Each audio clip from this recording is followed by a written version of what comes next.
İsrail'in Filistin'e attığı füzelerin yarısını Müslümanlar İsrail'e atsa, vallahi akşam çayını Kudüs'te içeriz. Nasıl ki Kızıldeniz Firavun'a mezar olduysa hiç şüpheniz olmasın. Akdeniz'de İsrail'e mezar olacaktır Allah'ın izniyle. Fiili icraata geçmek gerekir artık. İsrail laftan anlamaz. İsrail sadece güçten anlar, güçten. Türkiye'ye damgasını vuran bir siyasetçi Necmettin Erbakan. Şimdi tüm ön yargıları bir kenara koyalım ve soralım. Erbakan kimdi? Milli görüş neydi? Bu ülke için neler yaptı? İşte doğrularıyla, yanlışlarıyla bir dahi Necmettin Erbakan. Türkiye Cumhuriyeti'nin doğum gününde, yani 29 Ekim 1926'da Sinop'ta dünyaya geldi. Ailesi ona dinin yıldızı anlamına gelen Necmettin adını verdi. Babası Ağır Ceza Mahkemesi hakimiydi. Destanları ve ağıtları ile ünlü Kozanoğlu aşiretinden geliyordu. Babasının görev nedeniyle çocukluğunu Kayseri ve Trabzon'da geçirdi. Emekli olunca ise Fatih'e yerleştiler. Necmettin'in inanılmaz bir zekası vardı. Türkiye'nin en köklü liselerinden biri olan İstanbul Erkek Lisesi'ne girdi ve orayı birincilikle bitirdi. O tarihlerde ise lise birincilerine sınavsız üniversite hakkı veriliyordu. Ama Necmettin sınava girmeden üniversiteye girmeyi reddetti. Zaten kendinden emindi ve sınavda büyük başarı gösterdi. İstanbul Teknik Üniversitesi Makine Mühendisliği bölümünü kazandı. Üniversite yıllarında öğrencilerin namaz kılması için mescit açılmasını istedi ve ısrarların neticesinde okulda mescit açıldı. Üniversiteyi ise birincilikle bitirdi. Hatta İstanbul Teknik Üniversitesi'nin tarihinde onun ulaştığı başarı notunun hala kırılamadığı söylenir. Mezun olur olmaz 3 yıl boyunca okulda asistanlık yaptı. Sınıflarda dersler vermek, doçent ve profesörlerin yetisinde olmasına rağmen Necmettin Erbakan'a asistan olduğu halde ders verme izni verildi. Yeterlilik tezindeki başarısından dolayı üniversite tarafından 1951 yılında Ekran'ın Teknik Üniversitesi'ne gönderildi. Burada çalıştığı 1,5 yılın içinde bir tanesi doktora tezi olmak üzere 3 tane tez hazırladı ve Alman üniversitelerinde geçerli olan doktor mühendis unvanını aldı. Alman Ekonomi Bakanlığı için motorların daha az yakıt yakması konusunda araştırmalar yaparak raporlar sundu. Tezinde dizel motorlarda püskürtülen yakıtın nasıl tutuştuğunu matematiksel olarak izah ediyordu. Bu tezi bilim çevrelerinde büyük bir yankı uyandırdı ve Almanya dergilerinde yayınlandı. O tarihte Almanya'nın en büyük motor fabrikası olan Deutz Motor Fabrikası'nın genel müdürü tarafından fabrikaya davet edildi. Burada Leopard tanklarının motorları ile ilgili araştırmalar yaptı. Alman Ekonomi Bakanlığı sanayi araştırmaları için görevlendirdiği heyete Erbakan dahil olmasını istedi. 15 gün boyunca bu bölgedeki bütün ağır sanayi fabrikalarını gezerek inceledi. 27 yaşında Türkiye'nin en genç doçenti oldu. Alman ordusu için motor araştırmalarının baş mühendisi olarak çalışmalara katıldı. Sıra Türkiye'deki askerlik görevine gelmişti. İstiklal Bakım Bölüğü'nde 6 ay makinelerin bakım ve tamirat kısımlarında görev yaptı. Bu görev sırasında her yıl Amerika'da istenen teçhizatın listesini hazırladı. Bu defa listeye geçen yıllardan farklıydı. Amerikan yardım heyeti şaşırdı.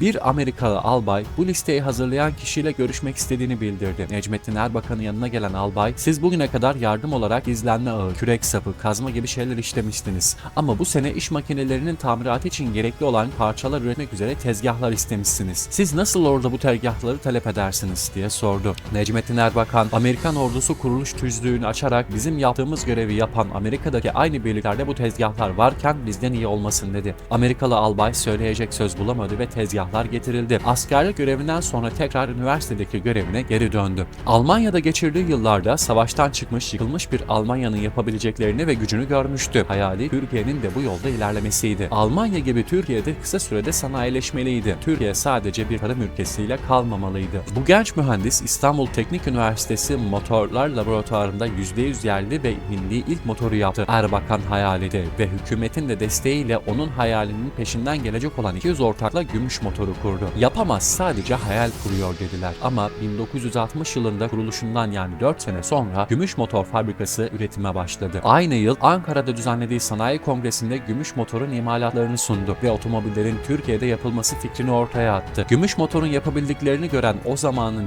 üretimindeki askerler inandı ve ilk yerli ve milli otomobilimiz devrimin yapımına başlandı. Gümüş motor el değiştirince Erbakan ayrılarak üniversitedeki görevine geri döndü. 2011 yılının sonunda üretimi sürerken Almanya'da Afrika'ya kadar 27 ülkeye ihracat yapmış ve binlerce insana ekmek kapısı olmuştu bu fabrika. Ama en sonunda o da kapandı. Erbakan'a göre ülkenin sanayileşmesinin en büyük engeli Türkiye Odalar ve Borsalar Birliği'ydi. Kafasına koydu. 1965 yılında profesör olan Erbakan önce Şubat 1966'da Odalar Odalar Birliği Sanayi Dairesi Başkanlığı'na, sonra da Genel Sekreterliğe getirildi. Yatırım ve işletme kredileri, ihtiyaç kredileri Odalar Birliği tarafından dağıtılıyordu. Bu krediler Anadolu'nun yatırımcısı ve tüccarlarında değil, İstanbul, İzmir, Kocaeli gibi yerlere zaten tesislerini kurmuş olanlara kullanılıyordu. Necmettin Erbakan Odalar Birliği'nde faiz lobisine karşı, Anadolu insanının sömürleşmesine karşı savaştı. Odalar Birliği seçimlerinde Anadolu tüccar ve yatırımcılarından büyük destek aldı ve Genel Sekreter Erbakan büyük bir farkla genel başkanlığa seçildi. Erbakan, büyük sanayici ve tüccarlarla karşı Anadolu tüccarlarını ve küçük sanayicileri savundu. Bir genel başkanlığı birileri tarafından hazmedilemedi. Görevden alınmak istendi. Demirel'in başkanlığındaki hükümet seçimleri iptal edildi ama Erbakan iptal kararını tanımadı. Artık Ankara Valiliği tarafından polis zoruyla görevden alınacaktı. Makam odasını boşaltmak için direndi. Kilitli olan makam kapısı çilingir yardımıyla açıldı. Ama Erbakan yenilgiyi kabul etmeyecekti. Ona bu yapılanların karşısında siyasette çıkma kararı aldı. Demirel'in Adalet Partisi'nin genel merkezine yol aldı. Demirel'den veto yiyeceğini bile bile milletvekili adayı oldu. Tabii ki Süleyman Demirel tarafından kabul edilmedi. O da Konya'dan bağımsız milletvekili adayı oldu ve seçilerek meclise girdi. İşte Erbakan'ın siyasete atılması böyle olayla geçti. Ama yaşayacaklarının yanında bu daha hiçbir şeydi. Aradan yıllar geçti. Erbakan örgütlenerek Adalet Partisi'nden istifa edenlerin de bulunduğu 17 arkadaşıyla beraber Milli Nizam Partisi'ni kurdu. Partinin amblemi şehadet parmağıydı. Anlamı hak bir, Allah bir şeklinde değerlendiriliyordu. Bu parti Milli Görüş'ün ilk partisiydi. Milli Görüş, Türkiye'nin kendi gücüyle kalkınabileceğine inanmaktı.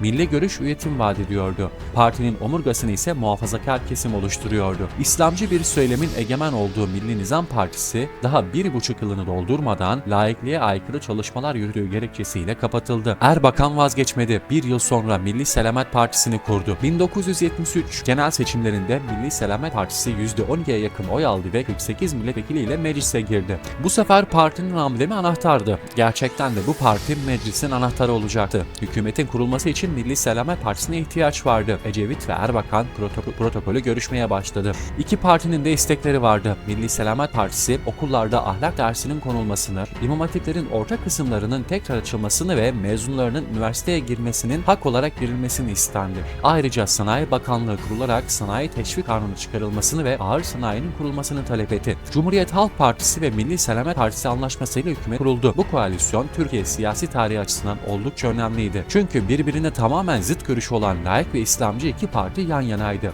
Bülent Ecevit Başbakan, Necmettin Erbakan ise Başbakan Yardımcısı oldu. 1974 Kıbrıs Barış Harekatı'nda bu hükümet döneminde yapıldı. Erbakan'a göre bağımsız bir Türkiye'nin yolu sanayileşmekten geçerdi. 3 sene içerisinde 250'den fazla fabrikanın temeli atıldı. Özellikle Doğu ve Güneydoğu'nun kalkınması istendi. Temellerin atıldığı fabrikaların hepsi faaliyete geçmese de Erbakan'ın gayretleriyle 70'den fazla fabrika tekrardan kuruldu. Türkiye'de buğday üretimi 10 milyondan 20 milyon tona, et üretimi 125 bin tondan 625 bin tona çıkarıldı. Tabii bu dönemlerde İmam Hatipler yaygınlaştı ve mezunlarına üniversiteye girme hakkı tanındı. 3000 Kur'an kursu açıldı ama zıt görüşlerin koalisyonu olan bu hükümetin dağılması da kaçınılmaz oldu. 1977 yılında Türkiye'nin genel seçimlerinde Milli Selamet Partisi meclisteki 48 sandalyesinin yarısını kaybetti. Bu defa Adalet Partisi ile koalisyon kuruldu. Erbakan yine Başbakan Yardımcısı oldu. 6 Eylül 1980'de Milli Selamet Partisi, İsrail'in Kudüs'ü başkent ilan etmesinin ardından Konya'da Kudüs'ü kurtarma mitingi düzenledi. Mitingin büyük çoğunluğu sarı cübbe ve şalvar giydi. Şeriat hakkımız söke söke alırız yazılı pankartlar boy gösterdi. Ayrıca İstiklal Marşı okunurken katılımcıların bir kısmının da yerlerde oturması ülkede büyük tepkilere neden oldu. Bu mitingden 6 gün sonra da 12 Eylül 1980 darbesi gerçekleşti ve askeri yönetim tarafından Milli Selamet Partisi diğer partilerle birlikte kapatıldı. Bülent Ecevit, Süleyman Demirel gibi isimlerle Erbakan da 10 yıl boyunca siyaset yasağı aldı. Erbakan'ın 36 yıla kadar hapsi istendi ama beraat etti. Daha sonra 82 Anayasası'nın siyaset yasağı referandumda kaldırıldı. Erbakan siyaset hayatına Refah Partisi ile döndü. Partinin amblemindeki hilal, Türklüğü, başak, üretimi sergiliyordu. 1991 seçimlerinde 40 milletvekilini meclise soktu. 1994 yerel seçimlerinde Refah Partisi oy patlaması yaşadı. İstanbul ve Ankara dahil 329 belediyeyi aldı ve bir yıl sonra genel seçimlerde birinci parti oldu. Doğru Yol Partisi ile beraber 54. hükümet kuruldu ama bu defa Erbakan Başbakan Yardımcısı değil Başbakandı. Ki Odalar Birliği'nden zorla atılmış, 2 askeri darbe yaşamış, siyasetten kovulmuş, partileri kapatılmış bu adam şimdi Başbakanlık koltuğuna oturmuştu. Erbakan ülkenin maddi anlamda en sıkıntılı olduğu dönemlerde dahi IMF politikalarına itibar etmemişti. Çıkışın üretimde, büyümede olduğunu her fırsatta dile getirdi. 1996'da yüksek faizi düşürmek için havuz sistemini kurdu. Peki havuz sistemi neydi? Kamu kurumları paraları özel bankalarda değil, devlet bankalarında toplanıyordu. Krediye ihtiyacı olan kamu kurumları da kredilerini devlet bankalarından karşılıyordu. Özel bankalardan kredi almaları yasaktı. İşte kamu paralarının kamu bankalarında toplanmasını sağlayan bu sisteme havuz sistemi dendi. Havuz sistemi sayesinde Türkiye faiz ödemek yerine bir yılda 10 milyar dolar tasarruf etti. Faiz oranlarında oldukça azalmalar meydana geldi. Devletin imkanları işçiye, memura, emekliye, esnafa yani ezilen halka aktarıldı. Yeni hükümetin ilk icraatı ise memur zamları oldu. %30 istenmesine rağmen %50 zam verildi. Erbakan'ın hayali İslam ülkeleri arasında Avrupa Birliği'ne benzeyen bir birlik kurmaktı. Onların Avrupa Birliği varsa bizim de İslam Birliğimiz olsun dendi ve 15 Haziran 1997'de Bangladeş, Mısır, Endonezya, İran, Malezya, Nijerya, Pakistan ve Türkiye birleşerek D8 kurdu. D8'in logosundaki 6 yıldız 6 temel ilkeyi sergiliyordu. Savaş değil barış, çatışma değil diyalog, çifte standart değil adalet, üstünlük değil eşitlik, sömürü değil işbirliği, baskı ve tahakküm değil insan hakları ve hürriyet ve demokrasi. Erbakan gerçekten güzel icraatlar yaptı ama gel gör ki yine aynı tehlike kapısına dayandı. Ümraniye Müftülüğü'nden Refah Partisi milletvekili olan Hasan Mezarcı'nın sözleri tepki topladı. Mezarcı'nın dokunulmazlığı kaldırıldı, partisinden ihraç edildi ve hapse atıldı. Hapiste kendisini Mesih ilan etti. Yine Refah Partisi'nin Rize Milletvekili Şevki Yılmaz'ın da görüntüleri ortaya çıktı. Türk Silahlı Kuvvetleri'nin kaygısı gitgide artıyordu. Türkiye'de tarikatlara yönelik tepkiler sürerken 11 Ocak 1997'de Erbakan Başbakanlık konutunda bir iftar yemeği verdi. Yemeğe 51 tarikat ve cemaat lideri davetliydi. Sarık ve cübbeleriyle Başbakanlık konutuna girdiler. Zaten ortalık karışıktı. Üstüne bir de bu tarz bir davet tuz biber oldu. Bu olaydan 20 gün sonra Ankara Sincan'da Refahlı Belediye Başkanı Bekir Yıldız, Kudüs Gecesi adında bir organizasyon düzenledi. Filistin için oyunlar sergileniyordu. İran Büyükelçisi de davetliydi. Ama asılan Hamas ve Hizbullah liderlerinin portreleri başka anlamlar taşıyordu. Bu olayın ardından Türkiye İran değildir sesleri yükseldi. Sincan'da tanklar boy gösterdi. Bu hükümete bir gözdağıydı. Sincan Belediye Başkanı hemen görevden alındı ama artık Refah Partisi irticanın kaynağı olarak görünüyordu.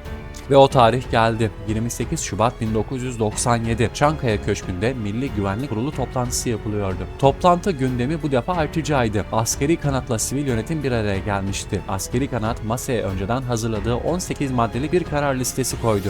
Bu maddeler ana başlıklarıyla şöyleydi. Laiklik ilkesi büyük bir hassasiyetle korunmalı. Tarikatlarla bağlantılı özel yurt, vakıf ve okullar Milli Eğitim Bakanlığı'na devredilmeli. 8 yıllık kesintisiz eğitim tüm yurtta uygulanmalı. Bu madde önemliydi. Böylece ilk öğretim 5 yıldan 8 yıla çıkarılacak ve İmam Hatip liselerinin orta kısımlarının kapatılması sağlanacaktı. Bu kararlar Erbakan'ın siyasal İslamcı politikasına tamamen zıttı. Erbakan bu tekliflerin anayasaya aykırı olduğunu söyledi ama askerleri ikna edemedi. Toplantı tam 9 saat sürdü. Erbakan bu bildiriyi imzalamadı ama Erbakan'ın imzalamamasına rağmen askerler bildiriyi medyayla dağıttı. Asker resmen hükümete sopa gösteriyordu. Erbakan kararları imzalamazsa ordunun silahlı mücadelesiyle karşı karşıya kalacaktı. En sonunda imzayı attı ama 18 maddenin sadece 4'üne. 28 Şubat'ın ardından öyle bir süreç başladı ki Erbakan artık Türkiye'nin başbakanı gibi değildi.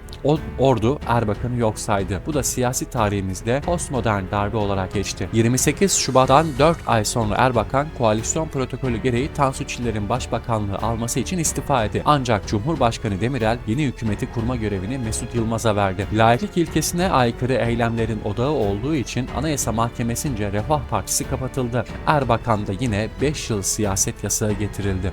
Erbakan'ın işaretleri ve bu defa Fazilet Partisi kuruldu. Erbakan yasaklıydı ama milli görüş devam edecekti. Ancak Fazilet Partisi içinde beklenmedik olaylar yaşandı. Erbakan karşıtı bir muhalefet yükseldi. Parti kendi içinde yenilikçiler ve gelenekçiler olarak ayrıştı. Yenilikçilerin başında Bülent Arınç, Abdullah Gül ve Recep Tayyip Erdoğan vardı. Partinin kaderi de aynı oldu. Refah Partisi'nin devamı olduğu gerekçesiyle 2001 yılında kapatıldı. Ama Erbakan'ın bir sözü vardı. Bizi toprağa gömüp üzerimize beton dökmeye çalışanlar bilsin ki bizi magmaya da koysalar lav gibi fışkırır, o magmadan çıkar yeni dünyayı kurarız. Milli görüşçüler Erbakan'ın işaretiyle Saadet Partisi'ni kurdu. Bu defa parti içindeki yenilikçiler Saadet Partisi'ne gitmedi. Erbakan'la yollarını ayırdılar. 28 Şubat süreci yeni bir parti doğurmuştu. AK Parti. Recep Tayyip Erdoğan başkanlığındaki AK Parti bir yıl sonra iktidara geldi ve hala iktidardalar. Ama AK Parti'ye en sert eleştiriler de Necmettin Erbakan'dan geldi. Refah Partisi'nin kapatılmasından sonra alınan hazine yardımının devlete iade edilmesi üzerine açılan dava sonuçlandı. Müfettişler 1 trilyon liranın sahte belgelerle harcanmış gibi gösterildiğini ortaya çıkardı.